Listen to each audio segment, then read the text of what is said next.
Well, now we have inequalities combined with absolute values, and we're going to solve, we're going to graph, and we're going to write the answers in interval notation.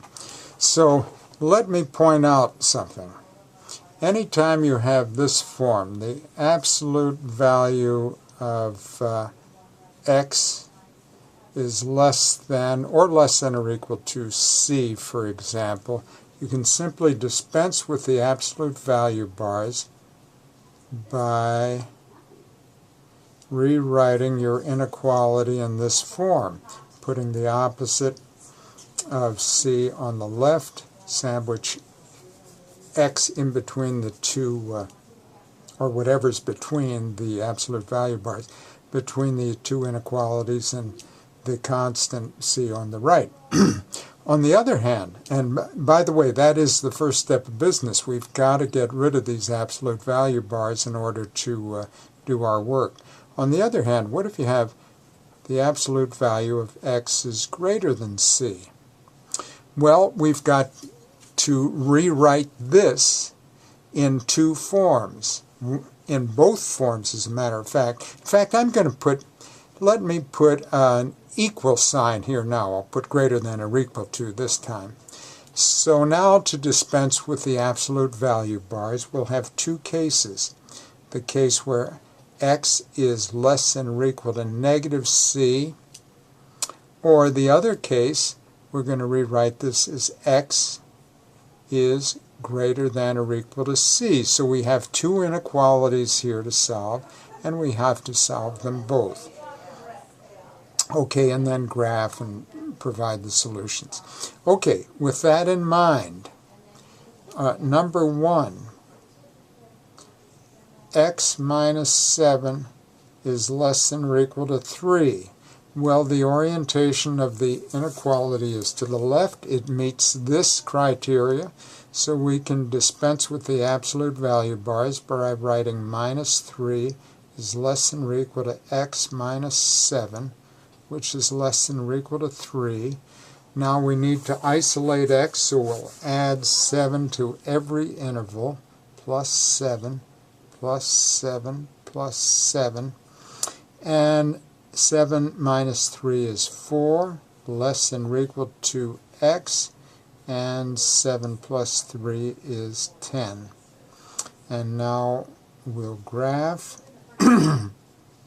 4 and 10, solid, solid, and everything in between. Why are they solid?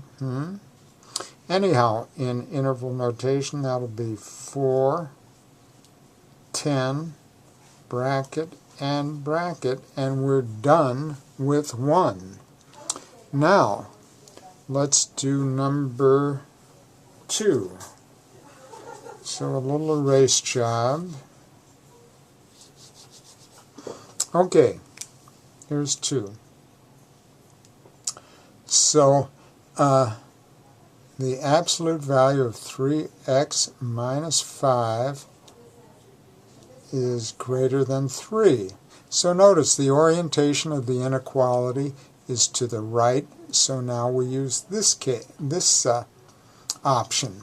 And so we can dispense with the absolute value bars if we go 3x minus 5 is less than negative 3, conforming to this, or 3x minus 5 is greater than 3, and we'll solve each one of these. In this case, I'll add 5 to both sides, so 5 minus 3 is 2. Now dividing both sides by 3, we get x is less than 2/3. And now let's take care of this guy. So we'll add 5 to both sides. So 5 plus 3 is 8. Dividing both sides by 3, we get x is greater than 8 over 3. Now let's draw the graph.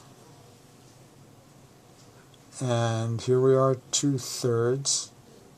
Here we are at 8/3. Open circles. Why the open circles? Anyhow, x is less than, and x is greater than this, and there's x. So in interval notation, that's going to be negative infinity, 2/3, parentheses, union, why the parentheses, 8/3 to infinity, and parentheses. And notice, the order of these has to be as the values occur on the number line. The smaller to the left, the larger to the right. And now we're done.